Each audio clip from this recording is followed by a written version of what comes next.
Podríamos decir que en la poesía de Luis García Montero hay un lazo estrecho con la sociedad, hay una poesía social, hay siempre pues una especie de cama que dicen los técnicos de la radio. Pon esta musiquilla ahí de fondo que sea una cama que sostiene esto, ¿no?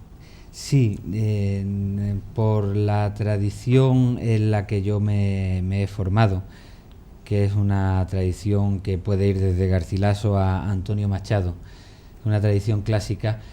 Yo no considero que el poeta sea un ser extraño que viva por encima de la sociedad o por debajo. No creo que el poeta deba vivir en un cielo o en el infierno. A mí me parece que un poeta es una persona normal que a través de un género preciso como la poesía pues utiliza el lenguaje que utilizamos todos y trata y reflexiona sobre temas que nos afectan a todos, porque los temas que nos afectan a todos, a la sociedad en general, son unos cuantos: el tiempo, la vida, la muerte, el amor, la solidaridad, el desamparo, el deseo un poco de justicia social. Esos son temas que afectan a toda la sociedad y son los grandes temas de la poesía. Y en ese sentido, mi concepción de la poesía no es la de un hijo de las musas, sino la de un hijo de vecino que intenta hacer con rigor y con amor al lenguaje su trabajo. Y aparte de eso, pues también me siento ciudadano y me siento persona preocupada por los temas que afectan a la sociedad y a los ciudadanos, ¿no? Los temas que pueden afectar a las costumbres o a la política, y en ese sentido intento vincular mi poesía al tiempo en el que vivo. Hay un lenguaje en esa última faceta que me acaba de decir, hay un lenguaje más directo o quizá que necesita de menor concentración para el lector en sus artículos en El País. Sí, un artículo y un poema son convenciones completamente distintas, géneros completamente distintos, y claro, necesitan también distintos recursos. Entre otras cosas, y eso lo puede comprender un periodista, uno a un poema le puede dedicar un mes, 2 meses, 3 meses. Si el poema está rebelde, puede estar un año esperando a que llegue la marea, como decía Machado. El artículo tiene que estar en la redacción a una hora precisa, y si las cosas no están claras hay que forzarse porque estén de alguna manera, ¿no? Y bueno, y eso ya es una imposición. Y aparte de eso, el lenguaje es distinto. No es lo mismo abrir un libro de poemas que leer un periódico. El lenguaje tiene que ser más directo, tiene que estar más centrado en un tema que pueda interesar, ¿no? Eso no significa que no haya que escribir en prosa con rigor. Yo creo que hay que escribir con muchísimo rigor e intentar hacerlo bien, pero teniendo en cuenta que son convenciones distintas, que el lector de un libro de poemas no es lo mismo que el lector de un periódico, y el rigor hay que encauzarlo quizá a otro tipo de diálogo con el lector. ¿Dónde diría usted que Luis García Montero se desnuda más? ¿En esa columna periodística o en un poema? Aunque en el poema hubiera que buscarlo más. Pues si tengo que ser sincero, creo que acabo desnudándome más en la columna. Hay un posicionamiento muy claro. Sí, la poesía es un género de ficción como el teatro. La gente tiene una idea, porque entra dentro un poco de la tradición del género, de que el poeta se dedica a escribir espontáneamente lo que le pasa por el corazón, y no es verdad. Lo mismo que un novelista o que un dramaturgo, el poeta tiene que pensar mucho cómo dice las cosas.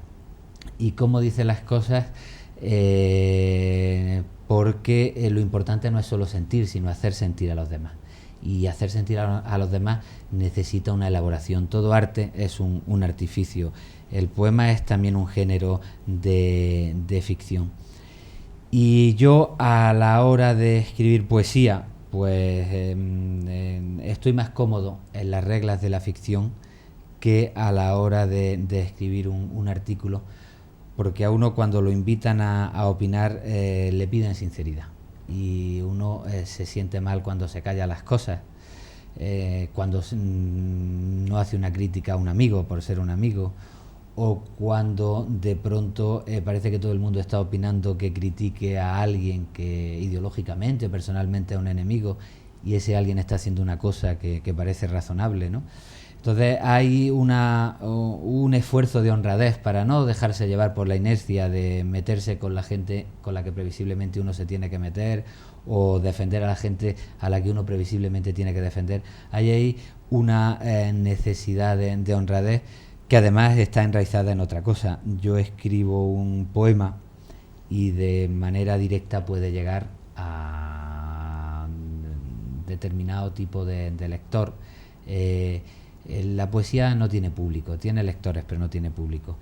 Un artículo de prensa tiene mucho público, mucho más público que un poema. Y entonces uno puede hacer más daño o puede hacer más bien en un artículo de prensa. Y la única justificación que tiene alguien para disentir o darle un mal rato a una persona o para alabar a una persona es su propia conciencia. Entonces, en ese sentido, suelo desnudarme mucho más porque la única justificación que tengo es mi propia conciencia cuando escribo una columna que cuando escribo un poema. Dígame, ¿cuál es el título de su próximo libro? De poemas, sí. No lo sé todavía. ¿No tiene título o no está el libro? No tengo título todavía, si no lo diría. En ese sentido soy poco supersticioso. Publiqué el año pasado un libro completamente viernes y ahora este verano he empezado a escribir otra vez. Por no repetir, es mejor siempre dejar descansar la idea y dejar descansar los sentimientos, porque si no uno acaba escribiendo el mismo libro que acaba de publicar, ¿no? O que ha publicado. Y entonces yo lo he dejado reposar, y este verano han empezado a salirme algunos poemas y tengo alguna intuición de lo que puede ser el libro, pero no tengo título todavía. Tengo el título de un ensayo que estoy terminando ahora, que debía haber entregado antes del verano, pero que me he retrasado, que es una historia personal de la poesía española, desde Gonzalo de Berceo hasta la generación del 27. Y el título que le he dado a la editorial es El sexto día, porque en el Génesis el sexto día es el día de la creación del hombre. Y la poesía es un poco siempre la reflexión de la concepción que tenemos los seres humanos sobre nosotros mismos. La poesía al mismo tiempo es la expresión del ser humano y también es un foco de creación de la idea del ser humano que tenemos nosotros mismos. Y entonces a esa especie de historia íntima de la poesía le he puesto el sexto día. Ese es el título que sé. ¿Cuándo lo tenemos ese? Pues yo quisiera entregarlo a principios del mes que viene, a ver si puede estar antes de Navidad en la calle. Luis García Montero, muchas gracias por haber hecho este alto en el camino, en este patio. Gracias a vosotros, de verdad. Muchas gracias.